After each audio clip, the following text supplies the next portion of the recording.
Welcome to Mining the Media, providing nuggets of news and cutting-edge questions and answers, minus the political blather.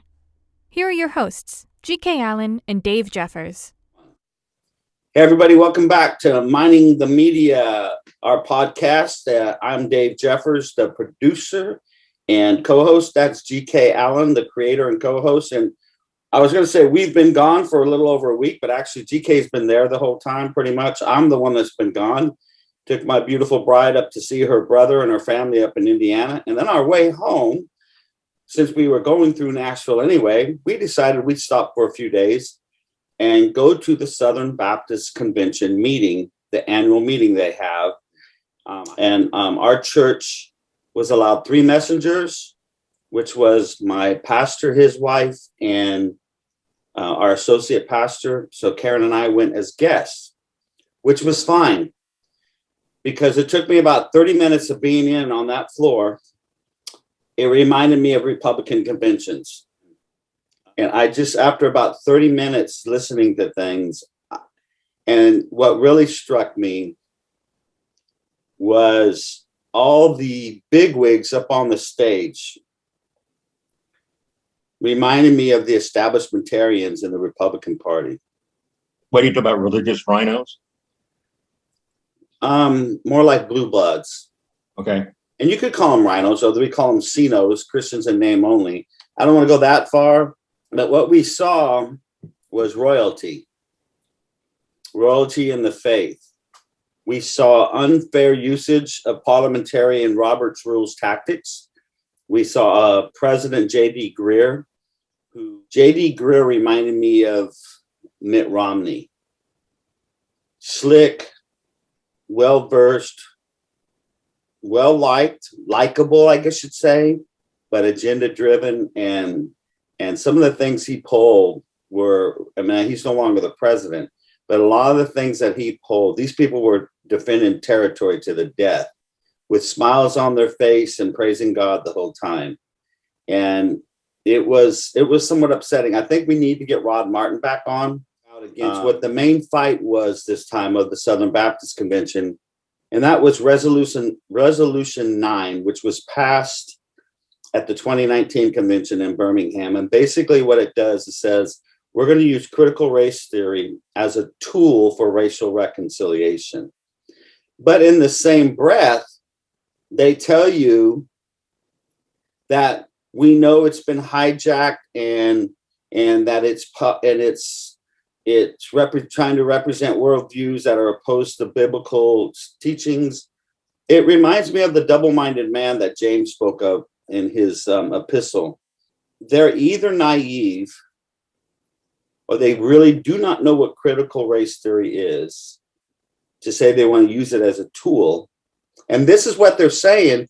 And this is what people who really have never read critical race theory have never, that's what they're using. They said, well, we're glad we have it as a tool for racial reconciliation. That's a Bible I just picked up. That's a tool you need. They even said that as much. Critical race theory, basically, everything is based on race. Everything? Everything. Either you're good because you're a minority, and you can never get ahead because you're a minority, or you're bad because you're white, whether it's intentional or unintentional. You can never be good enough and not be racist just because you're white. So in other words, individuality doesn't matter. No. And they actually even declare, proponents of it declare that Martin Luther King was naive in his belief. He was 20 times braver than anyone representing most causes today. Yeah, well, there's a video. I was thinking about playing it, but it's 5 minutes, so I don't want to burn up 5 minutes of the show. What I will do is put a link with the YouTube video that we'll publish on this, where you can watch a really good 5-minute explanation of what that PragerU did. And they did a really good 5-minute explanation of what critical race theory is. There's also a Imprimis, which is a publication of Hillsdale College. If you're not getting it, you should go to hillsdale.edu. That's HILLSDALE.edu. And sign up for this free monthly. Well, actually, I think it's bi-monthly. No, it's bi-monthly, but it's phenomenal.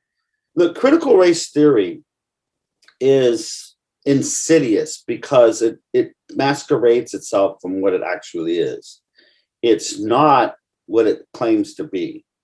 It's not a tool for racial reconciliation.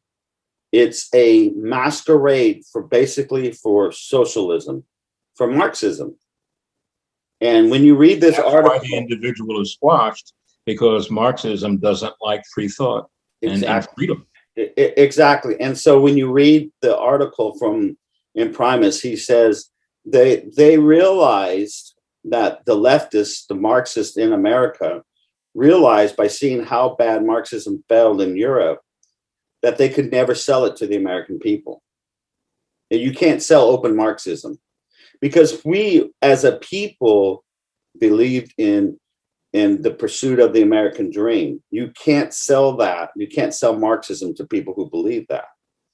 And so they're using race as a way to beat us down into it. It's insidious. Well, the thing that amazes me is when you think about it, I'm old enough to remember colored motels on your drive south or your way up Florida along Route 301 or Route 1 or 17. I'm old enough to remember the days in Florida when you needed road gangs on a Monday. They'd round up black guys on a Saturday with some nonsense crime they may or may not have committed. So they'd have the road gang on a Monday. America has come a very long way. Let us not forget, and I find it so strange with Barack Obama, president for 8 years, Oprah Winfrey, one of the 2 or 3 richest women in the world, LeBron James, 3 people who actually hate this country.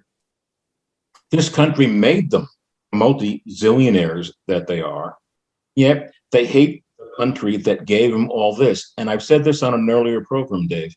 There's a connection psychologically between the hate America ultra-rich black people in this country and the hate the UK ultra-rich people back in England, Scotland, Ireland, and Wales, Northern Ireland and Wales, in that the upper crust that benefits from the society they're in, that has a ton of money, hates that society. I find it a very odd mindset. I think part of it is trying to reconcile their worldview with their wealth.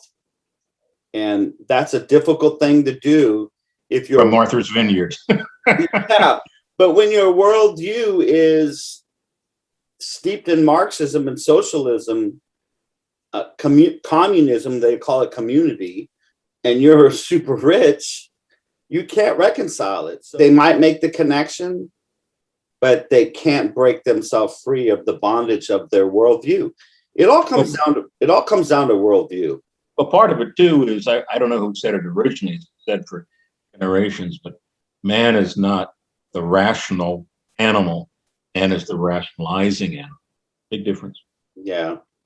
Well, all I know is that, first of all, we're going to have to get Rod Martin back on and let him share his thoughts on the whole convention in general, and critical race theory specifically. Yeah, but Dave, you want to know something, whether we're talking about it from a Christian's conservative point of view or just a secular conservative or whatever, if conservatives who have basic 5, 6, 7, 8 things in common don't unify more with a media that's against us, and fat cat conservatives who frankly are a cheap bunch of SOBs, don't believe in opening up their wallets, they just believe in complaining because they've got their own little cottage industries going for them. We don't get more unified as conservatives, whether we're super religious in a conventional sense or somewhere to the left of that or whatever. But if we have the basic love of the First Amendment and the Second Amendment and the 13th Amendment and all these other amendments that really made a difference, if we don't unify where we do have things in common, we're going to lose.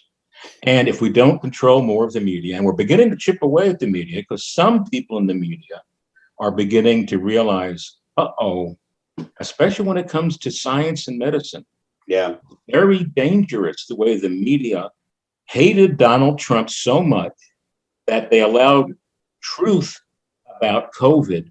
They prevented it from getting out on the major networks, and people literally got sick, and some people died because the media lied. People died because the media omitted. Yes. And I won't repeat Joe Rogan's words, but he absolutely destroyed Brian Setzer on, I guess it was on his podcast. It was not from the Polite Tea Society. Did you see it? I heard it. Oh, you heard it? Okay, I haven't. I just saw the dialogue that he said. He basically used words that I used, where I put a nail through my thumb. Yeah, or what we would use in the military out in the field, trying to set up a tent in a storm, like or hollering at the rhythm guitarist to get in tune. Yeah, Boy, we have different backgrounds. You realize that between your military background and my rock and roll background, how the heck did we ever become friends? I don't know, and have the same. But when you go back to what you said about uniting, here's what I know. Whenever I engage in people who claim to be conservative or even moderate or center right or whatever they want to describe themselves as, when I explain a biblical worldview in practical ways, they can't argue with it. Because if you've ever read The Conservative Mind by Russell Kirk, he quotes all these great conservative thinkers, and they all have one thing in common. They all believed in God. They basically had a biblical worldview. John Locke had a biblical worldview. Montesquieu had a biblical worldview. Our founders had a biblical worldview. Thomas Paine, who was an atheist, had a biblical worldview. And so, even though John Adams hated his guts, but he had a biblical worldview. In other words, he understood that there was more to life than just this life. He just didn't he rejected religion, Christianity. But so I think what our deal, and here was another thing. I just remembered this. There's a man named Dr. James Merritt, greatly admired him. And he actually used to run Lifeway. He wrote many of the Sunday school lessons that I attended and taught. Just a very strong theological mind. But his son, on, I guess it was Tuesday night, tweeted out a comment from he quoted his dad that his dad had said at the conference earlier that day. And basically he said that if some of the people in the audience were as passionate about the gospel as they were about critical race theory, more people would come to Christ. And so I retweeted it, and then I wrote, deflect much. See, that's a sad form of deflection. And what it insinuates is that we can't do both. It insinuates that we cannot be passionate about the gospel, but still be passionate about opposing the critical race theory. We can do both. In fact, if you're passionate about the gospel, it destroys, doesn't defend against, like apologetics does. It destroys critical race theory. Are you saying we can juggle two oranges? You don't even have to. You don't even have to. If you're truly gospel-centered, it destroys the need for critical race theory. It destroys it. The critical race theory cannot stand up to the gospel. You don't. Well, let me ask you this, Dave, because I come from a little bit different perspective with my own background. It seems to me that God created all of us. All of us. He created people to be yellow and brown and red and black and white. That's the same God. I don't think I'm wrong on that. Well, and it's when you read the Bible, and if you go to Answers in Genesis, it's aig.org. Ken Ham, who's the founder of Answers in Genesis, he's the founder of the Creation Museum up in Northern Kentucky and the Ark Encounter. And he does a DVD called there's one race, the human race. And there's different kinds. And when you read the Genesis, particularly when you read about the ark, well, God has animals of different kinds. He describes them as kinds. And humans are one species with different kinds. We're not different races. There's only one race, the human race. And he makes this biblical argument. But to go back to my point about, they say they like the critical race theory as a tool for racial reconciliation. You don't need that. Wait a minute. I'm going to interrupt you there, okay? Because of the timing. We're celebrating Juneteenth, right? Yes, today. Yeah, as we're taping this up, obviously. And the fact of the matter is, historically, this has been around a long time. It used to be known in some circles as Jubilee, Emancipation Day, Freedom Day, so on and so forth. The history of it's fascinating when you think about it, because in the Civil War, in January 1st of 1863, if my memory is correct, that's when the Emancipation Proclamation became law. Ironically, the state of Delaware, Joe Biden's state, did not accept the Emancipation Proclamation until the end of the Civil War, when the Emancipation Proclamation, when the 13th Amendment came along, then Kentucky and Delaware accepted the Emancipation Proclamation.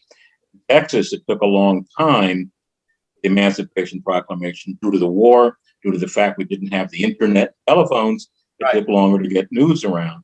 So Gordon Granger, I believe, was the name of the general who delivered the message of emancipation in Texas, around Houston and Galveston, I do believe, that part of the state. So here we go, and bear with me. We have a political party that's created to fight slavery, Republican Party. We have a white man named Abraham Lincoln, who's a Republican, who became the first Republican ever to be president, who gave us the Emancipation Proclamation. We had about 600,000 members of the Union forces die to defend the Union of the United States, the united part of the United States, and to fight slavery as well, because that was one of the big components of the Civil War. And there we have historically so many Democrats who were pro-slave. We have a vice president right now whose ancestors owned slaves in Jamaica. Can you imagine if Donald Trump's ancestors owned slaves in Jamaica? You realize, Dave, when I've spoken with friends and neighbors on this subject at various times over the past year, and I mentioned to them Kamala Harris's ancestors owning slaves, most of them never heard that, and they think I'm lying. They actually think I'm making it up. Yeah. I tell them, look it up. Yeah. Well, and also people will tell you that the Civil War was not about slaves, it was about slave rights or about states' rights. Yes, in general. And that's it was many things, but slavery was a component. It was the number one. It was if you go and read the Confederate States of America, their Constitution, you go read the secession documents of all the Confederate states, slavery is considered a right. It's written in there. David, I don't understand how anybody, Dave, morally speaking, whether it's the Egyptians with the Jews, the Romans with the Christians, or Americans with Black people, can ever rationalize slavery. So morally and intellectually difficult. And that goes back to my earlier statement, man being not the rational animal, but the rationalizing animal. How can you justify, oh, yeah, it's perfectly okay. And let's remember, there were Black people who owned slaves, who had plantations in the South. Native Americans were enslaving other Native Americans. And we have a whole bunch of slavery going on in Africa today, where a lot of militant Muslim groups are enslaving Black Christians in Africa. It all comes down to profiteering. One of the things I didn't know, and I've been by Vanderbilt University 2 or 3 times when I've been in Nashville, is in Centennial Park, there's a 2-scale life-size replica of the Parthenon. It's the most fascinating thing you'll ever see. And my pastor wanted to go see it, so that's where we met him. My Karen and I met him and his wife, and had a nice visit with them before they headed out. And that's what we were talking about, because I mean, this thing is a monstrosity. It's massive. And that's what most people that say when they go to the ruins, that they didn't realize because the foundation's still there, that this place was so big. In fact, one man who made a comment about it online said, I've actually been to the real Parthenon in Greece. And so to see this replica really was a neat thing. Greg, you can't put your arms around these columns. You couldn't get somebody on the other side and put your arms two of it. It would take probably 3 or 4 people to put their arms around the size of these columns. Well, when I was 13, I was in Athens. I climbed up the Acropolis, saw the Parthenon, and you're absolutely right.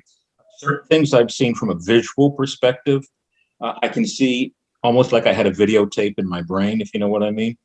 Right. The first time I saw from the Parthenon down toward Athens. And back in those days, when I was 13, was a long time ago, every car in Athens basically was a diesel, and you had a lot of smog. Today, I'm sure it's clearer. But I remember the view from the Parthenon like it happened a week ago. I remember flying over Venice at sunset with a friend of mine who was a stunt pilot, who would take me stunt flying when I was a kid, watching the sunset over Venice.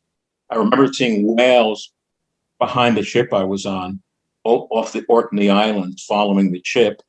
And I remember seeing the Rock of Gibraltar. These are all things from my childhood that I remember. And you're talking about the Parthenon. It's not just the building, Dave. Beyond that, think of what the Greeks were doing.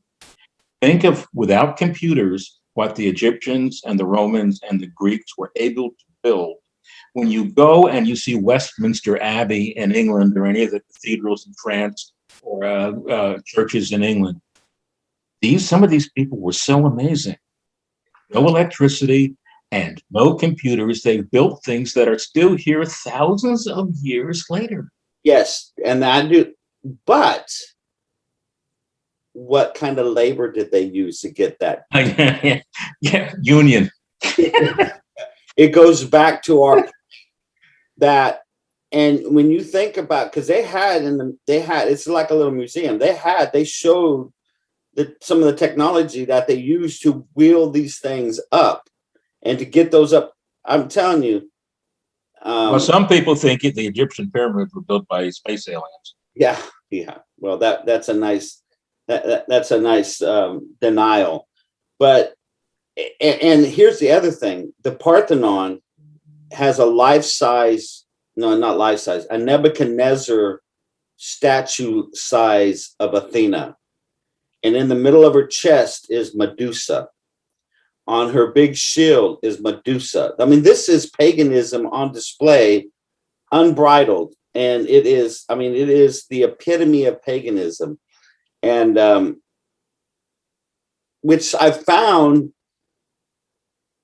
really, really, now, even as I think about it, here I am in Nashville, trying to, not as a voting member, but there as an interested member of the Baptist faith, to save an organization that proclaims its love for Christ and the gospel, and it's willing to embrace a worldview, a theology that is pagan. Dave, a lot of our holidays come from pagan sources. Of course, paganism. I mean, Marxism is paganism at its finest. Humanism is paganism at its finest. Secular humanism is paganism.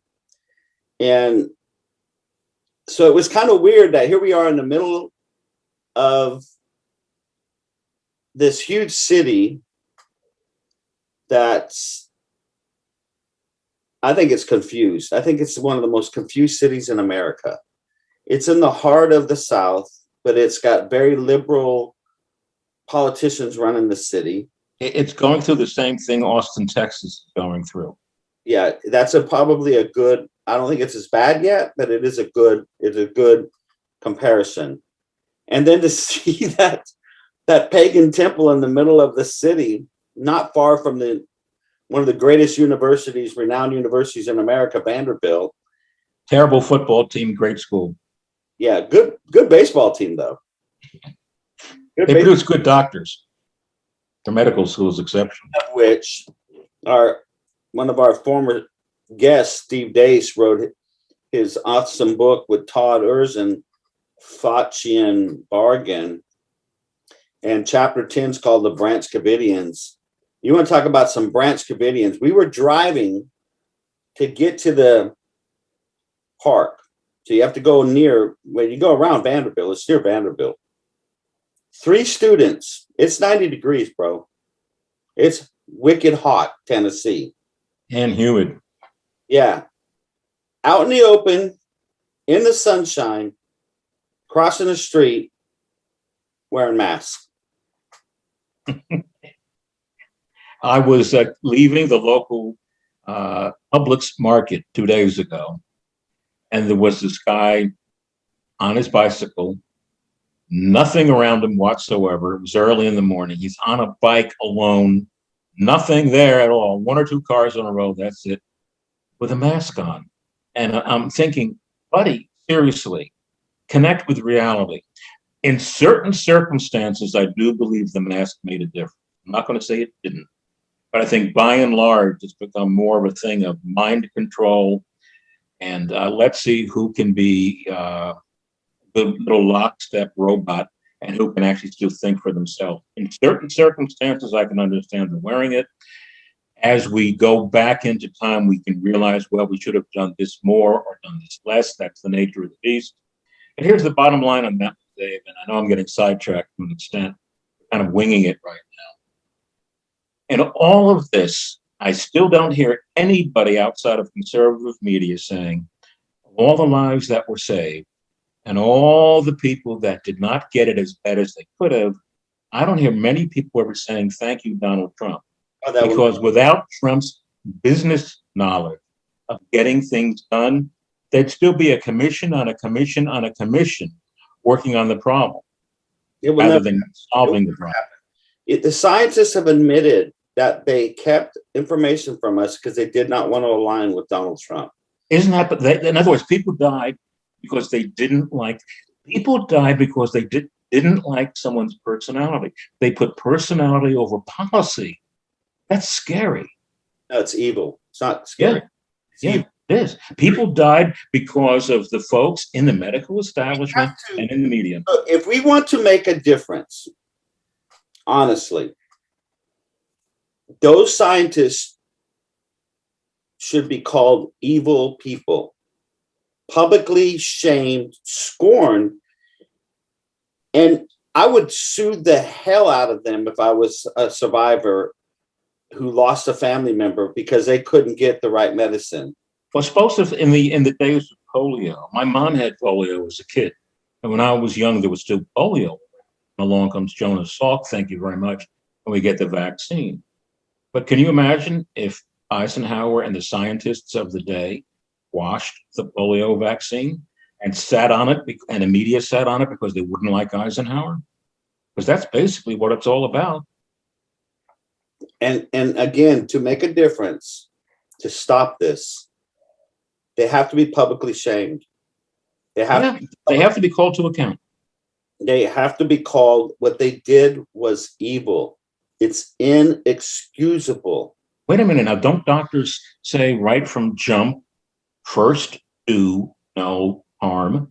You know that many doctors no longer take the Hippocratic Oath.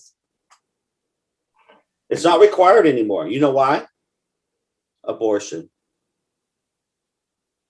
Oh, you mean that tissue that the woman or that person unit is carrying around? Because doctors who want to perform abortions, they violate that oath. Man is the rationalizing animal, not the rational animal. Man's totally depraved. And we are living on an edge right now. I think actually we're going to win. The good guys, I think, are going to win. I'm starting to see a lot of cracks in the surface. And I really do believe, and Allow me to get sidetracked one more time, though I disagree with him on many issues, especially religion. I want to thank Bill Martin for having the courage on multiple occasions to come out and call the wokies what they are. You cannot rationalize what's happened in the last 18 months. You cannot rationalize it. No, it was 1984 meets Alice in Wonderland. Yeah, it's irrational what went on. There's, to this day, I mean, CNN as a business is purposely tanking.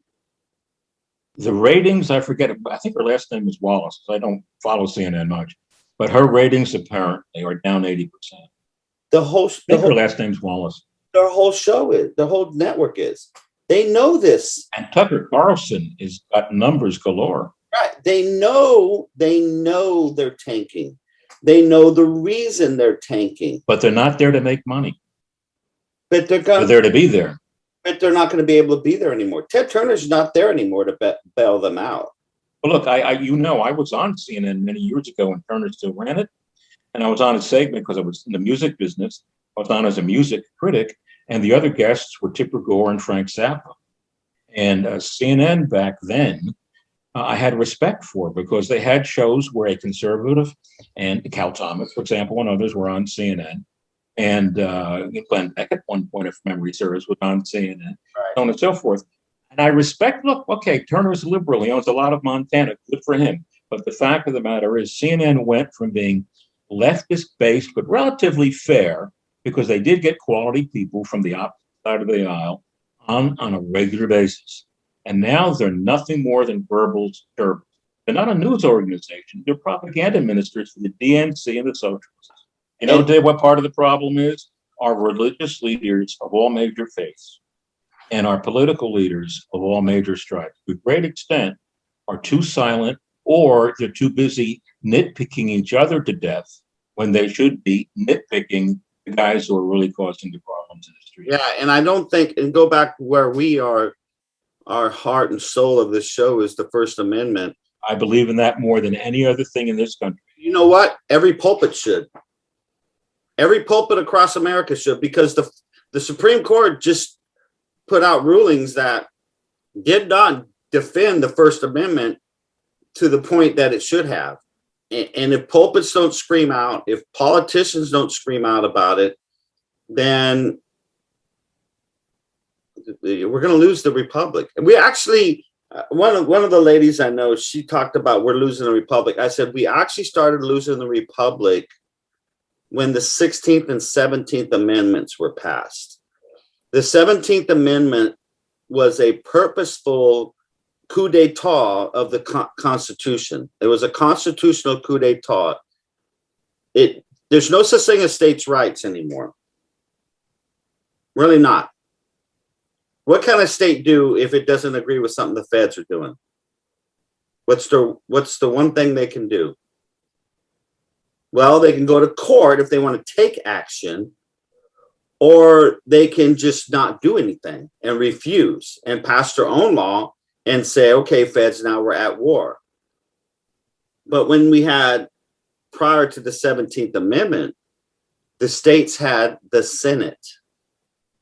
They owned the Senate. They had every state had equal power in the Senate. That was by design. It's a very good point, because I don't think people know or remember all that clearly that the way we voted for senators changed radically in the 20th century. Well, it changed because of the 17th Amendment.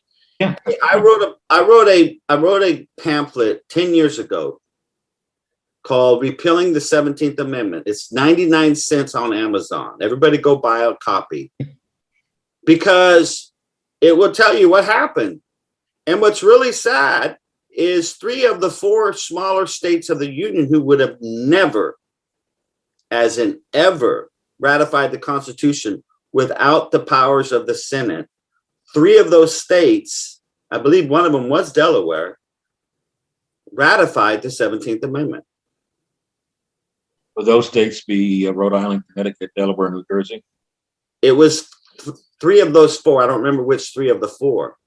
But yeah, I'll send you a copy of it. You can read it. And The 17th Amendment needs to be repealed. The 16th Amendment was how we brought in the income tax. But see, those were linked together because the 16th Amendment, so you could not tax people across the board. You had to tax people basically by population. So if little New Jersey, which is we'll say for the sake of an argument, was 5% of the population, right? They would pay 5% of the federal bill. That's the way it worked. And if New Jersey saw the bill and the amount of money, and they saw where the money was spent, and they saw that their two senators or one of their senators passed a law that is a waste of taxpayer dollars, they could beat them like a rented mule because they owned them. So they made people accountable. Yes. But see so you couldn't tax people equally across the board. I mean, that's why they have income brackets for us to have to foot equally the bill for California is ridiculous. But that's what happened with the 16th Amendment. But then they had to take the powers from the states. But speaking of California, Dave, bear with me on this. They are definitely, I think, the example, canary in the coal mine for the other 49 states.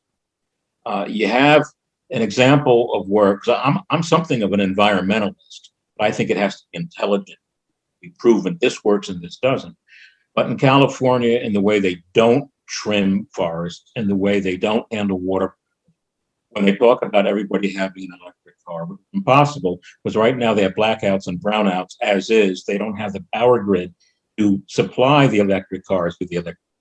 We're still in need of petroleum-based automobiles for at least another decade and a half. We are making incredible advances because it's funny how when industry is allowed to experiment, when the Teslas and the Edisons are allowed to experiment, it's amazing what you can come up with. And I do believe we're on the dawn of another amazing automobile age in the way we propel our vehicles. But for the time being, it's still primarily going to be gasoline. It might be some form of alternative energy we're not even thinking of right now. Who knows what's going on in some tech college somewhere. But basically, California, between their stupid environmental laws, the way they've mishandled retaining water and keeping water, the way they don't know how to do their own power grid, the way they overtax their citizens. Don't go near. You know what we need to do is to wrap this up, this little chat we're having, Dave, to reiterate, because as you well know, and I've said it before in various segments we've done, I have a passion for the First Amendment. You can't be a little pregnant, you can't be a little free. You either are free or you're not. And that means you tolerate someone's point of view you can't stand. That means that stupid people have the right to be stupid. They don't have the right to hurt other people, but they have the right to think whatever they want to think. Some of it's unpleasant, most of it's pretty good. First Amendment genuinely matters because if you eliminate that, you're basically taking concrete away from the foundation and the house becomes a little bit unstable. And then what happens? Alan Keyes said it very well when he was speaking at one of our banquets for my son. And he said, there's a difference between freedom and liberty. Mm-hmm. Liberty comes with responsibility. And we need to be more responsible citizens. We need to be more informed. We need to not just get our information from our infotainment channels, Fox News, MSNBC, Twitter. And do some homework. Some homework. And for all my fellow Christians, read your Bibles. Okay? That will clear up a lot of stuff for you. Read your Bibles. And I was doing it this morning. I was looking at quotes from James Madison and Thomas Jefferson. Allow me to say this, and I'm very serious when I say it. I'm not clowning around here. I'm not trying to be flip. Thank God for Thomas Jefferson, James Madison, George Mason, George Washington, Ben Franklin.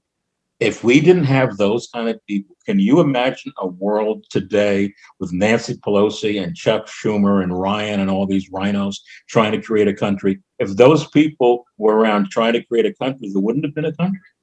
No. Not at all. Thank you very much, Thomas Jefferson, George Washington, Abraham Lincoln. We love you. And to every Black person and every liberal out there, let me remind you, the Republican Party was an anti-slavery party. The worst bigot we ever had in the White House was a Democrat named Wilson. Yeah. That's all I got to say. And with 4th of July just around the corner, I think we need to get our friend Bill Federer back on and talk to us of the importance of the Declaration of Independence. Oh, yeah.